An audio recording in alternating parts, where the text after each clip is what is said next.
Good morning, students. Welcome to session 5 of Commercial Studies class.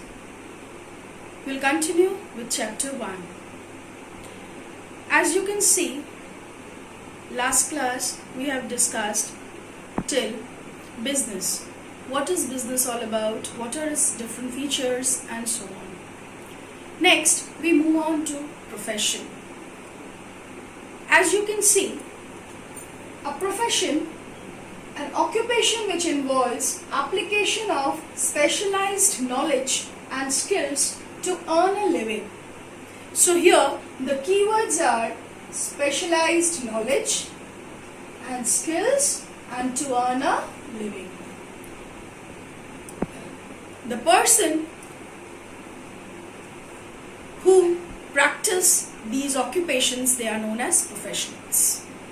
For example, you can see over here doctors, lawyers, engineers and teachers.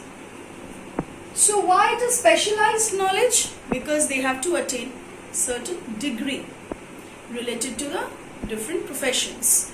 Therefore, it is an application of specialized knowledge and skills. Next, we move on to the features of profession. So, the first feature is specialized body of knowledge.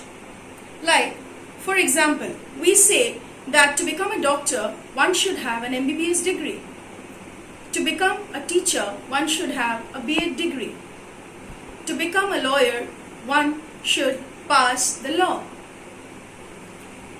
So these are the specialized fields where you require certain specialized degree. Next, we move on to formal training. So, to attain these knowledge, one has to undergo a certain formal training. And these are provided by specialized institutes. Next, we move on to restricted entry. Only those who attain the degree can enter into a profession. Next, we move on to professional association. So, you might have heard about Medical Council of India. You might have heard about the Bar Council of India and so on. So, what are they? They are the various associations with which one person has to register themselves if a person wants to practice his profession.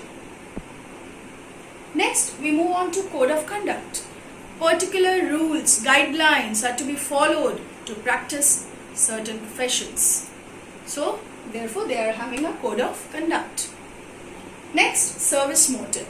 So, these professionals, they are providing service to the society through their specialized knowledge and skills. Next, I move on to employment. Now, it is an economic activity. Why? Because money is involved, where people work for others in exchange of remuneration. What is remuneration? It is either salary or it is either wages. Salary is given to a person who is engaged mentally in a work, and wages is given to a person who is engaged physically in a work. For example, salary is given to the clerks, to officers, and wages are given to physical laborers. The person who works for others are called employees, and the person who engage others to work are called employers. Like, for example, a doctor working in a hospital. But if a doctor practices in a clinic, it is a profession.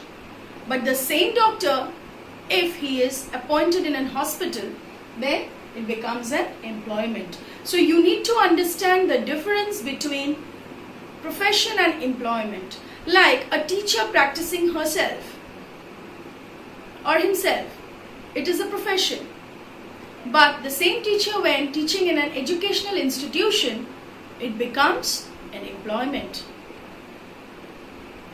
Next, there are certain features involved. First, the qualification depending upon the job.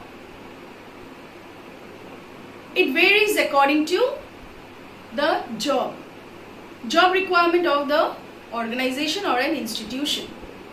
Next, work assigned by the employers. Whatever the boss assigns the work for the employees, an employee has to work accordingly. Next, no risk involved, no capital is required, and no advertisement is necessary. So the work that you are providing, you are getting salary out of it as your remuneration. So I hope till here it is clear. Thank you.